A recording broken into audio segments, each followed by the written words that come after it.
السلام علیکم ورحمۃ اللہ وبرکاتہ۔ محترم سامعین، دیوالی کے موقع پر مٹھائیوں کا کھانا اور ان کا استعمال کرنے کا حکم کیا ہے، آج ہم اس بارے میں جانیں گے۔ سب سے پہلے ہم لوگ یہ بات سمجھ لیں کہ بہت سارے مسلمان ایسے ہیں جو غیروں کے مذہبی رسومات کے اندر، مذہبی تہوار کے اندر ان کو مبارکباد پیش کرتے ہیں۔ تو آپ یہ سمجھ لیں کہ اگر کوئی انسان ان کے مذہبی امور کے اندر، ان کے مذہبی رسومات کے اندر ان کو اس بات کی مبارکباد دیتا ہے کہ آپ کا تہوار اچھا ہے، آپ کے تہواروں کے اندر خوبصورتی ہے، اگر وہ اس نظریے سے اس کو مبارکباد دے رہا ہے تو یقیناً وہ اپنے اسلام کی توہین کر رہا ہے، اور جو انسان اپنے اسلام کے، اپنے مسلمان ہونے کی توہین کرتا ہے تو وہ کہیں نہ کہیں اس کے لیے کفر کا اندیشہ ہے۔ اسی لیے ہم لوگ دیکھتے ہیں کہ بہت سارے لوگ ہیں جو ان کو مذہبی امور کے اندر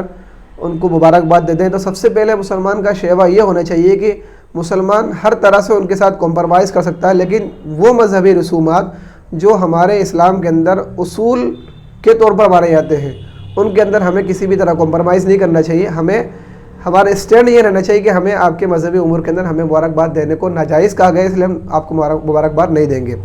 نمبر 2، ایسے موقع پر بہت سارے لوگ دیوالی کے موقع پر مٹھائیاں تقسیم کرتے ہیں، ان کے کھانے کا کیا حکم ہے؟ اس بارے میں مسئلہ یہ سمجھ لیں کہ جو لوگ مٹھائیاں تقسیم کرتے ہیں، اگر وہ اپنے کسی بھگوان یا دیوی دیوتاؤں کے سامنے چڑھا کر اس کا چڑھاوا اگر آپ کو پیش کر رہے ہیں، جس کو عامةً اس کو پرساد کہتے ہیں، تو وہ آپ کے لیے کسی مسلمان کے لیے کھانا جائز نہیں ہے۔ ہاں، اب اس سے بچنے کی صورت کیا ہوگی؟ جیسے بہت سارے ہمارے دوست احباب ایسے ہوتے ہیں، یا گھراک ایسے ہوتے ہیں، یا ہمارے ملنے والے ایسے ہوتے ہیں جن سے ہم مجبور ہیں، یا تو دبش میں مجبور ہیں یا کسی نہ کسی فتنے کی وجہ سے ہم لوگ مجبور ہیں ان سے۔ اس موقع پر یا تو اگر ہمارا جو سامنے والا ہندو بھائی ہے اس کو سمجھا دے کہ ہمارے مذہبی امور کے اندر، ہمارے مذہب اسلام کے اندر جو چڑھاوا ہوتا ہے ہمارے لیے اس کو کھانا جائز نہیں ہے، اس لیے ہم آپ کے اس چڑھاوے کو کھائیں گے نہیں۔ ہاں، جہاں اندیشہ ہو کہ اگر ہم اس کی بات کو نہیں مانیں گے تو وہاں پر کیا کریں، اس پرساد کو لے لیں اور کسی اور کو دے دیں۔ ہاں، عامةً جو لوگوں کے درمیان مٹھائی تقسیم کی جاتی ہے یا ملازمین کے درمیان جو مٹھائی تقسیم کی جاتی ہے ان کے کھانے میں کوئی حرج نہیں ہے۔ ہاں، اگر ان کو بھی وہ لوگ کیا کر رہے ہیں، چڑھاوے کے طور پر استعمال کر کے پھر آپ کے پاس ڈبے بھیج رہے ہیں تو ان کا استعمال کرنا جائز نہیں ہے،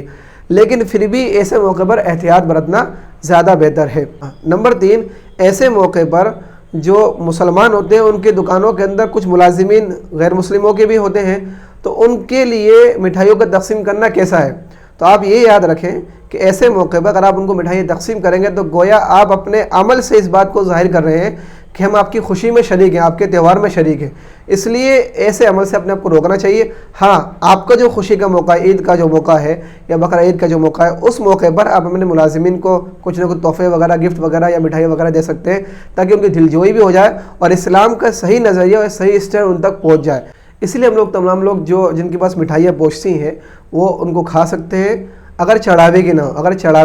چڑھاوے کی ہو تو ان کو پیار سے منع کر دے، اگر سمجھنے والا سامنے والا بندہ ہے تو، سمجھدار ہے تو۔ اگر سمجھدار نہیں ہے تو اس سے مٹھائی لے کر کسی کو تقسیم کر دے، اگر سمجھدار ہے تو اس کو یہ کہیں کہ بھائی ہمارے لیے اسلام کے اندر چڑھاوے کے کھانا، چاہے وہ آپ کے چڑھاوا ہو یا ہمارا ہی چڑھاوا ہو، مسلمانوں کے اندر بھی یہ جو رواج ہے، جو چڑھاوا چڑھاتے ہیں اس کا کھانا ہمارے لیے اندر بھی جائز نہیں ہے، تو اس کو یہ سمجھا دے کہ ہمارا اسلام اس چیز کی اجازت نہیں دیتا۔ ہاں، آپ ایک کام کریں، آپ مجھے دعوت پر بلائیں یا کسی اور طریقے سے آپ مجھے بلا لیں، میں آپ کی دعوت کا انکار نہیں کروں گا۔ ہاں، مذہبی امور کے اندر ہمارا اسلام ہمیں حد سے باہر نکلنے کی اجازت نہیں دیتا، ہمارے لیے کچھ حدود ہیں اللہ نے جو قائم کی ہیں، ہمارے لیے ان سے باہر نکلنا ہرگز ہمارے لیے جائز نہیں، اس پر ہم لوگ تمام لوگ عمل بھی کریں۔ اللہ تعالیٰ ہمیں اس پر عمل کرنے کی توفیق عطا فرمائے۔